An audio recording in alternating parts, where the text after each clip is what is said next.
You don't know about me without having heard a band by the name of Tom Petty and the Heartbreakers. But that's okay. We played rock and roll together for a long time. So much has been written about us, some of it is even true. But this is the first time one of us has tried to tell our story. I should say stories. A few of them at least. There are a lot we could tell.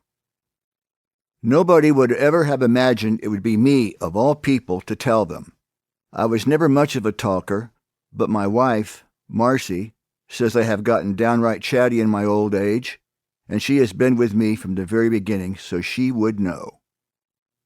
The Heartbreakers started in Los Angeles in 1976, but we all came from Gainesville, Florida. I was the guitar player. Stan was the drummer. He was wild and funny. And there was Ron, a sweet and sensitive guy, and an incredible bass player. Rock and roll is not always the best line of work if you're sweet and sensitive. So for many years we had another bass player named Howie. It was a hard job for him too, but in different ways. Benmont was there from the start. He was from Gainesville too, but he was a little different from us. He was younger, he came from a good, loving home, and he was a genius. He could turn two chords into Booker T playing Beethoven symphonies. I would say he became one of the greatest rock and roll keyboard players of all time. But he was about as good as he is now when he was 17. Tom used to say that about me, that I was as good a guitar player when he first heard me as I was when we got famous.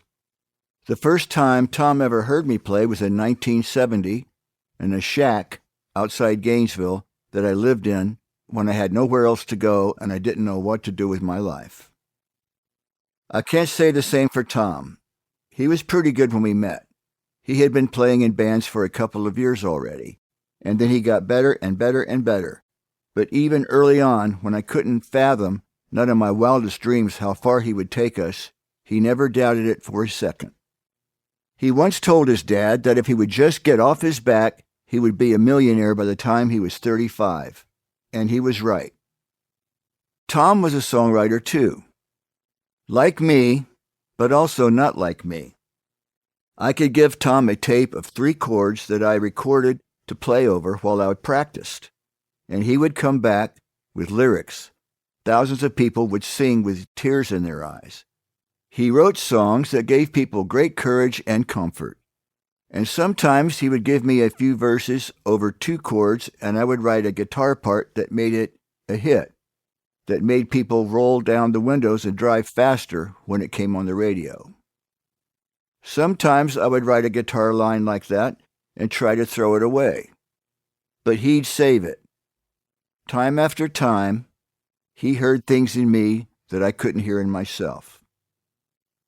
Tom never doubted that we would make it. When all I knew was that I had nowhere to go, Tom knew we were going to the top. Nothing was going to stop him. He was little and he was skinny, but he could be unbreakable. He could withstand pressure like nobody I have ever seen. Tom Petty was one of the toughest people I had ever met, but it could make him hard on people. And then he would feel bad and get down on himself.